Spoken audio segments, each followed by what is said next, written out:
Thank you so much for your question, and thank you for having me today, part of this very interesting session. So before I start answering your question, the Kingdom of Bahrain, the tourism in the Kingdom of Bahrain is no longer about the beautiful island or the cultural site or the big events that we're having. It's about its people and the power of people. So the minute you land to Bahrain, you feel the power of the locals. You'd get welcomed by a Bahraini.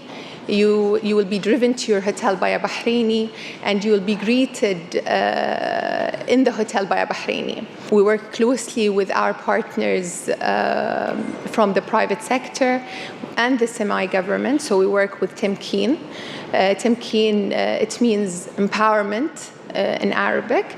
They promote the economic development. They work closely with the startups and the entrepreneurs. So a lot of the problems today that the private sector face with training the locals, they factor it in, and they make sure that today the local or the Bahraini is in the forefront in the business or in the tourism industry.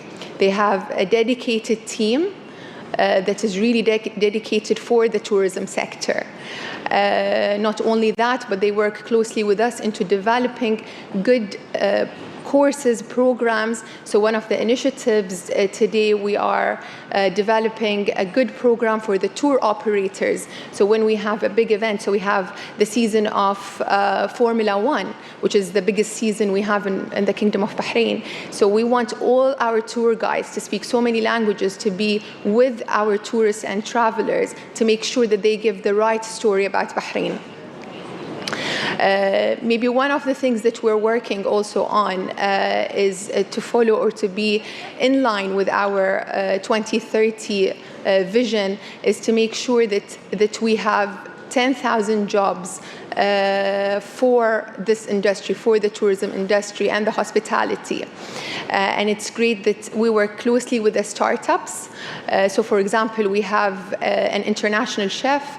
Her name is Tala Beshmi. She works on her own concept. She won 2 awards, which is something big, in the 50 best. And this is how we lead. This is how we are trying to work hand in hand with the private sector, with the institutes. So we have a collaboration with an international institute in the hospitality sector, being Vitel from Paris. They have an institute, a branch of their institute in Bahrain, and they train our Bahrainis, any international student that would love to stay in Bahrain. They will train them. We work closely with them into the programs. So, I mean, there are a lot of initiatives that the Bahrain Tourism and Exhibitions Authority work on. We form what we call Team Bahrain, so everyone feels when they come to Bahrain that they're part of this team. Thank you very much.